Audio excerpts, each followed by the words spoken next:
ಈ ಖಾತಾದ ಅನುಕೂಲಗಳು ಹಲವಾರಿದ್ದಾವೆ, ಹಾಗೆ ಅನಾನುಕೂಲಗಳು ಇದ್ದಾವೆ.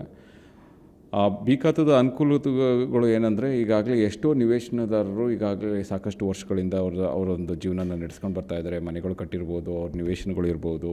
ಬಟ್ ಅವ್ರಿಗೇನಾಗಿದೆ, ಇಲ್ಲಿವರೆಗೆ ಬ್ಯಾಂಕ್ ಲೋನ್ ತಗೊಳ್ಳೋದಕ್ಕಾಗಲಿ ಮತ್ತು ಇಲ್ಲ ಇನ್ಯಾವುದೇ ರೀತಿಯಲ್ಲಿ ಟ್ರಾನ್ಸಾಕ್ಷನ್ ಮಾಡಬೇಕಾದ್ರೆ ಒಳ್ಳೆ ವ್ಯಾಲ್ಯೂ ಸಿಗುವಂಥ ಪರಿಸ್ಥಿತಿಯಲ್ಲಿ ಅದು ಬಿ ಖಾತಾ ಅಂತ ಹೇಳಿದ ತಕ್ಷಣ ಅದರದ್ದು ವ್ಯಾಲ್ಯೂ ಕಡಿಮೆ ಆಗೋ ಸಾಧ್ಯತೆ ಜಾಸ್ತಿ ಇತ್ತು. ಹಾಗೆ ಈ ಬ್ಯಾಂಕ್ಗಳಲ್ಲಿ ಲೋನ್ ಕೊಡೋದು ಸಹ ತುಂಬ ಹೆಚ್ಚಿನದಾಗಿ ಇಂಟ್ರೆಸ್ಟ್ ಮೇಲೆ ಪ್ರೈವೇಟ್ ಬ್ಯಾಂಕಿಂಗ್ ವ್ಯವಸ್ಥೆಯಲ್ಲಿ ಅವ್ರು ಲೋನ್ ತಗೊಳ್ಳೋವಂಥ ಪರಿಸ್ಥಿತಿ ಇತ್ತು. ಇದು ಅನಾನುಕೂಲಗಳು ವ್ಯವಸ್ಥೆ ಬಂದರೆ ಇರುವಂತಹ ಬೆಂಗಳೂರು ನಗರ ಪ್ರದೇಶಗಳಲ್ಲಿ ಹೆಚ್ಚಿನ ಪಾಲು, ಈಗ ಎಲ್ಲ ಪ್ರದೇಶಗಳಲ್ಲೂ ಇದೇ ಥರದೊಂದು ಬಿ ಖಾತಾದ ಒಂದು ಹಾವಳಿ ಜಾಸ್ತಿನೇ ಇದೆ. ಅದರಲ್ಲಿ ಏನಾಗಿದೆ, ಈಗ ಮಾರ್ಕೆಟಲ್ಲಿ ನಮಗೆ ಏನಾಗಿದೆ, ಎಷ್ಟು ಒಂದು ಎಲ್ಲ ರೀತಿಯ ಪ್ಲ್ಯಾನ್ಗಳನ್ನು ಅಪ್ರೂವಲ್ ಮಾಡಿಸ್ಕೊಳ್ಳೋದಾಗಲಿ ಮತ್ತು ಯಾವುದೇ ಥರದ ಎಲ್ಲ ಕಾನೂನುಗಳನ್ನ ಪಾಲಿಸ್ಕೊಂಡು ಕಟ್ಟಡ ಕಟ್ಟಿರ್ಬೋದು, ಬಡಾವಣೆ ನಿರ್ಮಿಸಿರ್ಬೋದು, ಅಂಥವ್ರಿಗೆಲ್ಲರಿಗೂ ಒಂದು ಮಾರ್ಕೆಟಲ್ಲಿ ಒಂದು ಉತ್ತಮವಾದ ಬೆಲೆಗಳು ಸಿಗ್ತಾಯಿತ್ತು.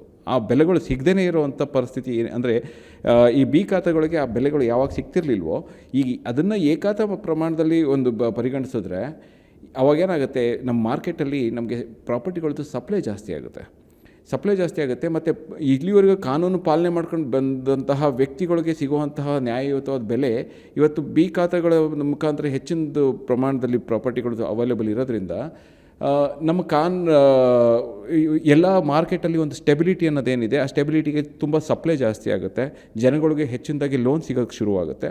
ಈ ಸಿಕ್ಕಿದ ತಕ್ಷಣ ಆಟೋಮೆಟಿಕ್ಕಾಗಿ ಖಾತೆದಾರ ಅಂತ ಇದ್ದಂಥ ಪ್ರಾಪರ್ಟಿಗಳಿಗಿದ್ದ ಬೆಲೆಯೂ ಸಹ ಸ್ವಲ್ಪ ಕಡಿಮೆ ಆಗ್ತಾ ಹೋಗುತ್ತೆ. ಇದು ಖಾತೆ ಹೊಂದಿರುವಂಥ ಮಾಲೀಕರಿಗೆ ಸಾಗುವಂಥ ಒಂದು ನಷ್ಟ ಅಂತ ಹೇಳ್ಬೋದು.